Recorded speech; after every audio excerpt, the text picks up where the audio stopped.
Hello दोस्तों, स्वागत है आप सभी का आपके अपने यूट्यूब चैनल लॉजिकल ट्रिक पर। दोस्तों, आज मैं आप लोगों को मैथमेटिक्स में 5 ऐसे सवाल बताऊंगा जो कि विभिन्न एग्जामों में कई बार पूछा जा चुका है। और दोस्तों, आगे आने वाले एग्जामों में ऐसे सवाल पूछे जाने के बहुत ज़्यादा चांसेस होते हैं। तो दोस्तों, ऐसे सवालों को सीखना और समझना बहुत ही ज़रूरी होता है। दोस्तों, इसी का मैंने पार्ट 1 क्लास बता दिया है जो हमारे चैनल के प्ले लिस्ट में है। आप लोग वो क्लास भी जाके ज़रूर देखें।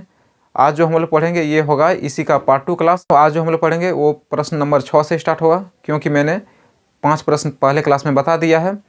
तो चलिए देखते हैं वो आज का पहला प्रश्न क्या है। दोस्तों, आज का पहला प्रश्न कहता है 7 संख्याओं का औसत 7 है। यदि प्रत्येक संख्या को 7 से गुना कर दें तो नई संख्याओं का औसत कितना होगा। और इस सवाल को देखिए कितने बार एग्जामों में पूछा गया है। यानी दोस्तों, यहाँ पर 7 संख्या का औसत दे दिया है जो कि 7 है, और बोला है यदि प्रत्येक संख्या में 7 से गुना कर देंगे तो नई संख्या का औसत कितना होगा। तो देखिए इस सवाल को हम लोग कैसे एकदम सरल तरीका से बनाएंगे। तो यहाँ पर 7 संख्या का औसत कितना दिया है, 7 संख्या का औसत कितना है, 7 संख्या का औसत 7 दिया है। और यहाँ पर फिर बोला है कि यदि प्रत्येक संख्या में 7 से गुना कर देंगे तो नया औसत कितना होगा। तो कितना होगा, कुछ नहीं, हम लोग को यही 7 को 7 से गुना कर देना है। यानी प्रत्येक संख्या में यदि 7 से गुना कर देंगे तो हम लोगों का नया औसत जो होगा वो 49 हो जाएगा। यानी यही होगा दोस्तों इस सवाल का सही जवाब। देखिए कौन सा ऑप्शन मैच करता है। तो ऑप्शन नंबर बी जो है इस सवाल का करेक्ट आंसर हो जाएगा। यानी 7 संख्या का औसत यदि 7 है और प्रत्येक संख्या में यदि 7 से गुना कर देंगे तो 7 गुना 7 यानी 49 इस सवाल का आंसर हो जाएगा। मुझे उम्मीद है दोस्तों इस सवाल को आप लोग समझ गए होंगे। इसको मैं मिटा देता हूँ।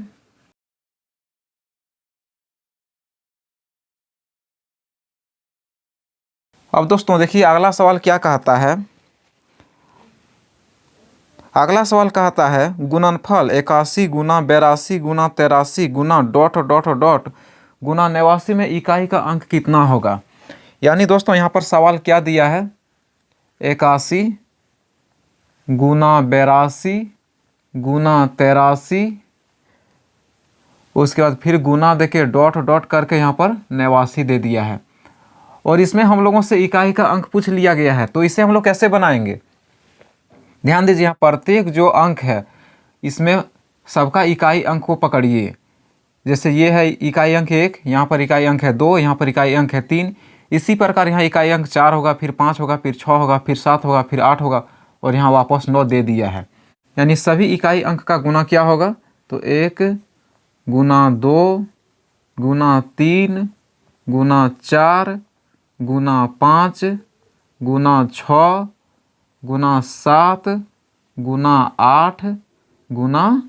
तो आइए दोस्तों अभी इस सबको गुना करते हैं। 1 को 2 से गुना करेंगे तो 2 होगा, 2 को 3 से गुना करेंगे 6 होगा, 6 को 4 से गुना करेंगे तो 6 चौक 24, 24 को 5 से गुना करेंगे 24 पंचे 120।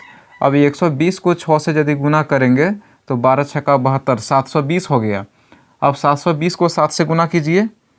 तो देखिए 720 को यदि 7 से गुना करते हैं तो कितना होता है, ये हो गया 0, 7 दूना 14, 4, 1 बच्चा, 7 7 49 और 1 50, 7 से गुना कर दिए। अब इसी को 8 से गुना कीजिए। ये हो गया 0, ये हो गया 8 चौक 32, ये हो गया 8 पंचे 40। फिर इसे 9 से गुना कीजिए। ये हो गया 0, 9 दूना 18 के 8, हाथ में 1 बचा, और 9 तिया 27, 27 और 1 28 का 28। अब 9 चौका 36। यानी दोस्तों इन सबों को गुना करने पर कितना होता है, 36 28 80, 36 28 80। यानी दोस्तों यदि हम लोग 1 2 3 4 5 6 7 8 9 को गुना करते हैं तो ये 36 28 80 आता है। हाँ तो दोस्तों आप हम लोगों से सवाल में क्या पूछा है कि इसका इकाई अंक कौन होगा। तो देखिए इसका इकाई अंक कौन, 0 ही है। यानी ये सबको गुना करने पर हम लोगों का गुणनफल ये आया है, और इसका इकाई अंक क्या है, तो इकाई अंक 0 है। तो यही 0 जो है हो जाएगा इसका इकाई का अंक, इकाई का अंक। तो दोस्तों यही हो गया 0 इस सवाल का सही जवाब। देखिए कौन सा ऑप्शन मैच करता है। तो ऑप्शन नंबर ये में देखिए 0 दिया भी है, तो यही हो गया इस सवाल का सही जवाब। मुझे उम्मीद है दोस्तों इस सवाल को आप लोग समझ गए होंगे। चलिए बढ़ते हैं अगले सवाल की ओर।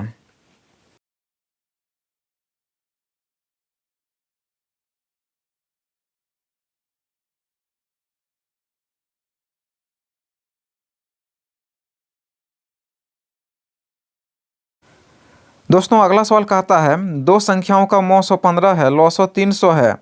यदि इनमें से एक संख्या 60 है तो दूसरी संख्या कितनी होगी। यानी दोस्तों यहाँ पर मौ 100, लौसौ और एक संख्या भी दे दिया है, तो ये हम लोगों से दूसरी संख्या पूछा है। तो मौ 100 कितना दिया है, सबसे पहले देखिए मौ 100 कितना है। तो दोस्तों मौ 100 है इसका 15। फिर देखिए इसका लौसौ कितना दिया हुआ है, लौसौ इसका है 300। और अगली संख्या और एक संख्या दे दिया है, एक संख्या दे दिया है कितना, 60। तो दोस्तों हम लोगों से दूसरी संख्या पूछ लिया गया है। दूसरी संख्या बराबर व्हाट, यानी हम लोगों को दूसरी संख्या निकालना है। तो दोस्तों आप लोग एक चीज़ जानते होंगे, एलसीएम गुना एचसीएफ बराबर पहली संख्या गुना में दूसरी संख्या। यानी दोस्तों एलसीएम गुना एचसीएफ यदि हम लोग कर देंगे तो पहली संख्या गुना दूसरी संख्या दोनों बराबर में हो जाएगा। यानी एलसीएम को हम लोग लौसौ बोलते हैं और एचसीएफ को हम लोग मौसौ बोलते हैं। तो हम लोगों को एलसीएम और एचसीएफ दे दिया है, पहली संख्या यानी एक संख्या भी दे दिया है और दूसरी संख्या पूछ लिया गया है। तो दूसरी संख्या निकालने के लिए हम लोग क्या करेंगे, एलसीएम गुना एचसीएफ और ये जो पहली संख्या इसको इधर बट्टा में ले आएंगे। तो क्या होगा, एलसीएम गुना एचसीएफ और बट्टा में हो जाएगा पहली संख्या, यानी इसको हम लोग एक संख्या भी लिख सकते हैं। इसी में सारे संख्या को रखिए, देखिए आंसर आ जाएगा। तो एलसीएम गुना एचसीएफ क्या दिया है, तो 300 गुना 15, 300 गुना 15। और देख लीजिए पहली संख्या यानी एक संख्या दे दिया गया है 60। अब इसको काटिए तो ये एक जीरो से एक जीरो खत्म, 6 से ये 30, 5 बार में ख़त्म। अब 15 को 5 से गुना करेंगे तो 15 पचे 75। तो दोस्तों यही 75 हो गया इस सवाल का सही जवाब। देखिए कौन सा ऑप्शन में मिल रहा है, तो ऑप्शन नंबर बी में मिल रहा है। तो दोस्तों यही हो गया इस सवाल का सही जवाब। मुझे उम्मीद है दोस्तों इस सवाल को भी आप लोग बहुत ही बेहतरीन ढंग से समझ गए होंगे। चलिए हम लोग बढ़ते हैं आज के अगले सवाल की ओर। दोस्तों अगला सवाल कहता है 0.8 गुना 0.8 गुना 0.8 माइनस 0.5 गुना 0.5 गुना 0.5 बट्टा में दे दिया 0.8 गुना 0.8 प्लस 0.8 गुना 0.5 प्लस 0.5 गुना 0.5 को सरल करने पर परिणाम क्या आता है। दोस्तों इस सवाल को यदि आप लोग गुना और जोड़ करके बनाते जाइएगा तो आप लोगों को 10 से 15 मिनट का समय लग सकता है। लेकिन ऐसे सवालों को बनाने का सबसे सरल और आसान तरीका देखिए क्या होता है, मैं इसे बताता हूँ। जैसे कि यहाँ पर सवाल में क्या दिया है, 0.8 गुना 0.8 गुना 0.8 माइनस 0.5 गुना 0.5 गुना 0.5 और ये बटा में क्या दिया है, 0.8 गुना 0.8 प्लस 0.8 गुना 0.5 प्लस 0.5 गुना 0. इसे यदि ये मान लेते हैं और इसे b मान लेते हैं तो क्या ये ए क्यू माइनस बी क्यू नहीं है, ए क्यू माइनस बी क्यू नहीं है।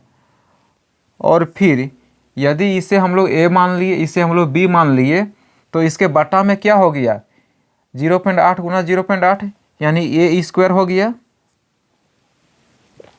प्लस है तो यहाँ पर प्लस हो गया। अब देखिए ये 0.8 गुना 0.5 यानी a गुना b, इसे हम लोग ए बी लिख सकते हैं। फिर देखिए यहाँ पर प्लस का चिन्ह है तो प्लस का चिन्ह हो गया। अब 0.5 गुना 0.5 यानी 0.5 को हम लोग b माने हैं तो ये b स्क्वायर हो गया। अब दोस्तों ये जो हो गया ये अलजेब्रा का एक फार्मूला है, तो याद कीजिए कि ये किसका फार्मूला है, तो क्या यह a माइनस बी का फार्मूला नहीं है। यानी अलजेब्रा के फार्मूला में एक है a माइनस बी बराबर A Q minus B Q बटा में A square plus A B plus B square. देखिए ये इसी के फॉर्म में है। तो अब हम लोग क्या करेंगे, सीधा सीधी, यानी ये जो दिया है ये a माइनस बी का फार्मूला है, यानी a माइनस बी के फॉर्म में है। तो चलिए दोस्तों अब इसे a माइनस बी कर दीजिए। तो ये माइनस बी करेंगे तो ये कितना दिया हम लोगों का, तो ये हम लोगों का है 0.8, तो 0.8 हो गया यहाँ पर, माइनस बी हम लोगों का देखिए 0.5 दिया है, तो 0.5 यदि कर देते हैं तो घट के आ जाता है 0.3। देखिए यही हो गया इस सवाल का सही जवाब। कौन सा ऑप्शन मिलता है, तो 0.3 ये ऑप्शन ये में है। तो दोस्तों जैसे कि इस समीकरण को देखने पर पता चलता है कि ये जो है ये माइनस बी के फार्मूला में है, तो हम लोग सीधा सीधी एग्जाम में ऐसे सवालों को ये और बी को माइनस कर देंगे, जैसे 0.8 माइनस 0.5, बस इतने में हम लोगों का आंसर आ जाएगा 0.3। मुझे उम्मीद है दोस्तों इस सवाल को भी आप लोग बहुत ही बेहतरीन ढंग से समझ गए होंगे। चलिए हम लोग बढ़ते हैं आज के अगले सवाल की ओर। दोस्तों अगला सवाल कहता है किसी धनराशि पर 5 वर्ष का साधारण ब्याज धनराशि का 1/4 है, ब्याज की दर ज्ञात करें। यानी हम लोगों से दर पूछा गया है। तो देखिए क्या क्या दिया है, टाइम दे दिया है, टाइम कितना दे दिया है 5 वर्ष, और आगे क्या दिया है, आगे दिया है कि ब्याज जो है वो धनराशि का 1/4 है। यानी हम लोगों को धनराशि भी नहीं दिया है, तो क्या हम लोग धनराशि को x नहीं मान सकते हैं, बिल्कुल मान सकते हैं। धनराशि को हम लोग x मान लिए।